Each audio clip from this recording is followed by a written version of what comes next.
Muchas gracias al profesor Radidatta por la presentación de su trabajo, que hace parte, sin duda, de una larga tradición de estudios coloniales indios que nos recuerdan la importancia de la comprensión de la condición colonial para el estudio del presente. A continuación, el profesor Mamadou Diouf, quien es profesor actualmente de la Universidad de Columbia en Nueva York y director de la Escuela de Asuntos Públicos Internacionales, Estudios Africanos, del Instituto de Estudios Africanos, perdón, en la Escuela de Asuntos Públicos Internacionales de la Universidad de Columbia.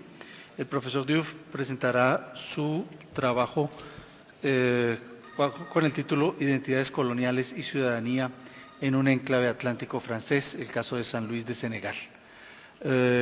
Pueden ir haciendo llegar las preguntas que vamos a compilar y a organizar para la sesión de intercambio de preguntas. Profesor. Merci.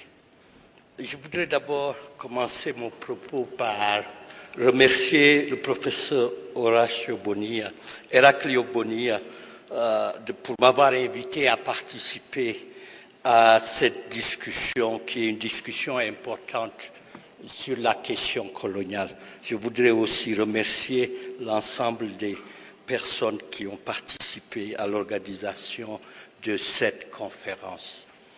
Ma présentation va porter sur une histoire particulière. Et là, vous avez une carte qui est la carte du Sénégal, qui est en fait le point le plus proche dans l'Atlantique des Amériques. Et l'histoire dont je vais parler, c'est l'histoire d'une communauté qui s'est développée dans ce que j'appelle les enclaves atlantiques, c'est-à-dire les premiers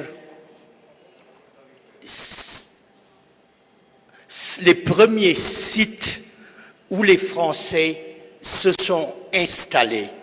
Et Saint-Louis du Sénégal, malheureusement, on n'a pas de pointeur, mais si vous regardez au nord de la carte, vous avez un fleuve, c'est le fleuve qui sépare le Sénégal de la Mauritanie, et à l'embouchure de ce fleuve, vous avez une ville qui s'appelle Saint-Louis.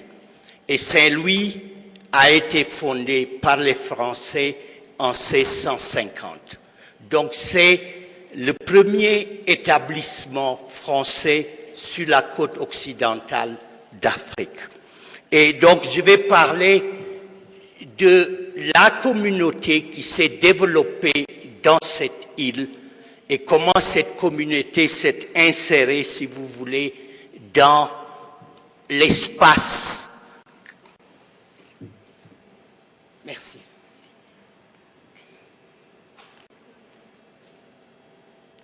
Saint-Louis est là. Donc dans l'espace que les Français, comment cette communauté s'est insérée dans l'espace que les Français ont créé. Et ma principale thèse, c'est de dire que la communauté qui s'est créée là, et je vais revenir là-dessus, est une communauté qui a été capable de s'insérer dans l'espace colonial sur ses propres termes. C'est-à-dire que la culture coloniale dont je vais parler ici est une culture coloniale qui est coproduite par les habitants de l'île et par l'administration coloniale. Donc la colonisation dont je parle n'est pas une colonisation dans laquelle ce qu'on va appeler les indigènes sont en position de rupture, mais ce sont des indigènes qui ont utilisé les ressources qui sont disponibles pour s'aménager une place et un rôle dans l'espace colonial. Donc ce n'est pas une colonisation d'opposition, mais c'est une colonisation que j'appelle de transaction. Et cette colonisation de transaction est importante. Et je vais revenir sur la périodisation. Donc les Français contrôlaient Saint-Louis.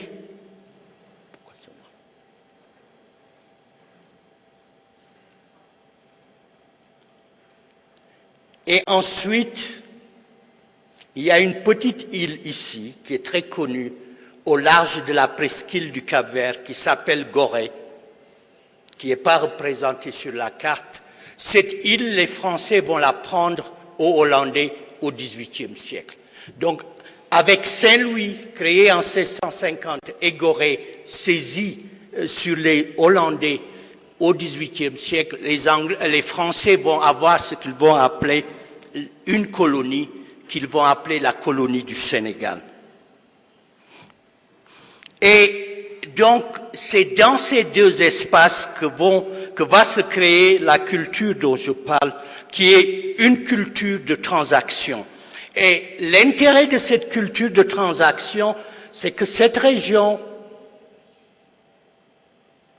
ici, qu'on appelle la Sénégambie, qui est plus large que le Sénégal, est une région qui a été insérée dès le 8e siècle dans l'économie saharienne et a participé à la grande économie méditerranéenne qui s'est développée. Lors de la Méditerranée, avant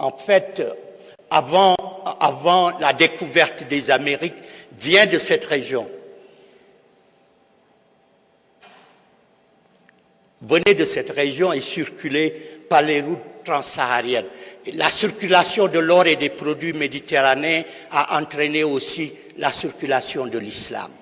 Donc l'islam est une religion qui a déjà non seulement une influence, mais des fonctions sociales et politiques très très importantes dans cette région, au moins depuis le Xe siècle.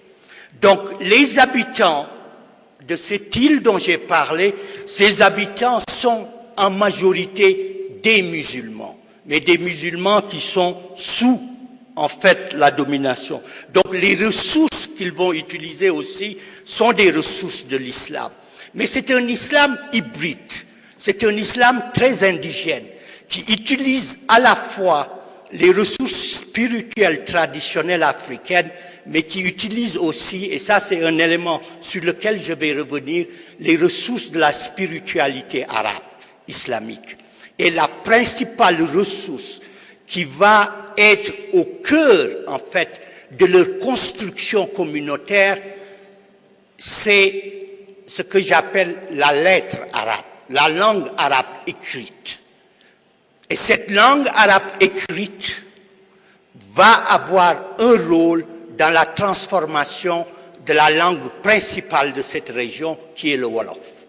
Le Wolof les Wolofs vont commencer à écrire très vite leur langue avec des caractères arabes. Et cette maîtrise de la lettre arabe, du caractère arabe, va jouer un rôle essentiel dans ce que j'appelle la production d'une modernité indigène, une modernité au cœur du système colonial. Et cette modernité se joue dans le rapport avec la modernité coloniale qui est fondée, comme vous le savez, dans le cas français, sur l'idée de l'assimilation, c'est-à-dire l'idée de l'incorporation de l'indigène dans le système français. Donc la culture qu'on a est une culture qui repose sur des ressources africaines, des ressources islamiques, mais aussi des ressources coloniales. Et je vais revenir là-dessus.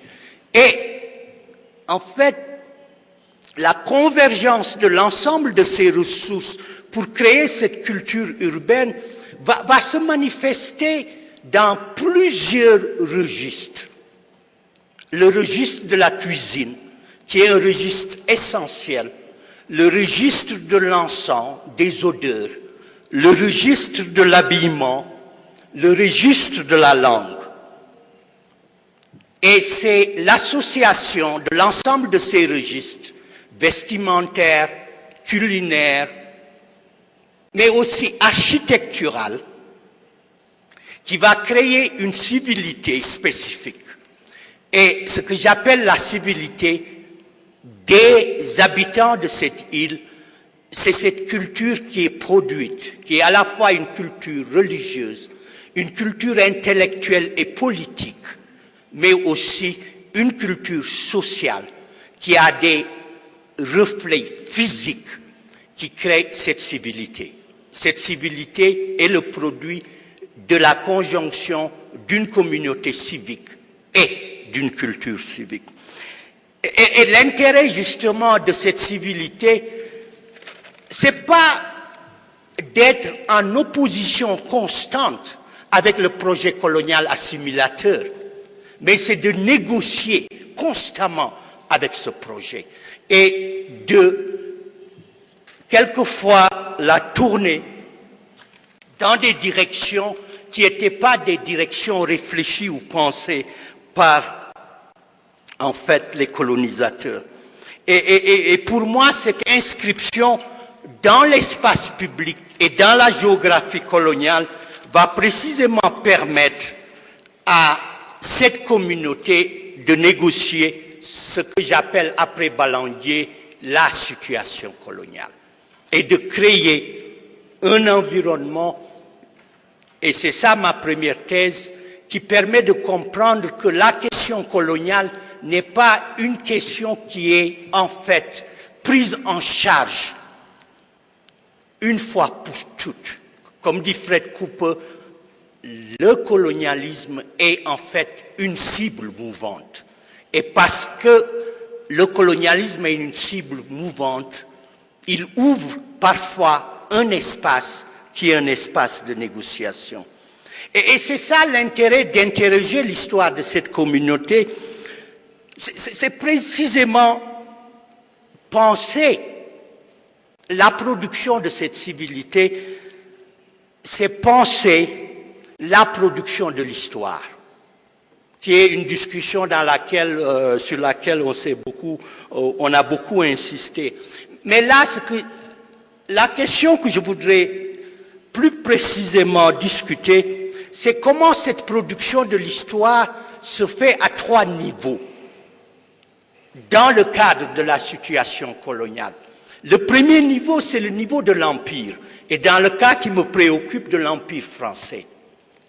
C'est vrai que les modes de production, de déploiement du pouvoir, politique, économique et social, les manières dont différentes communautés, différents individus interagissent au niveau de l'Empire sont des procédures qui sont différentes quand on les regarde au niveau, par exemple, de la métropole française ou quand on les regarde au niveau des colonies. Donc ce qui m'intéresse dans ce travail que je suis en train de présenter, c'est la relation entre les 3 récits.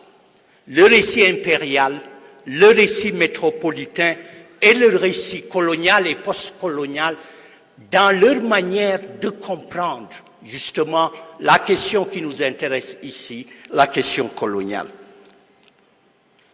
Parce que ce qui est intéressant justement, c'est que dans ces récits, il y a le moment colonial, le récit de ce qui s'est passé, il y a l'interprétation de ce récit et de ses effets dans l'Empire. Par exemple, dans le cas français, c'est cette espèce d'obsession qui existe aujourd'hui encore, que la France n'est pas une puissance, une grande puissance, tant qu'elle ne maintient pas les relations qu'elle avait avec ses anciennes colonies. C'est-à-dire l'idée d'une indépendance totale des anciennes colonies africaines de la France est impossible, précisément à cause de ce récit-là, de ce rapport que la France entretient sur la scène mondiale avec ses anciennes colonies. Mais il y a aussi les effets, en fait, du moment colonial sur le présent. J'étais en France il y a 3 semaines. Il y a 3 semaines en France, on a lancé un débat sur l'identité nationale, la nature de l'identité nationale française. Et bien sûr, ce débat renvoie à quoi? Ce débat renvoie à une communauté qui est en train de se diversifier. On ne peut pas discuter en France de l'identité française sans retourner à la question coloniale. Parce que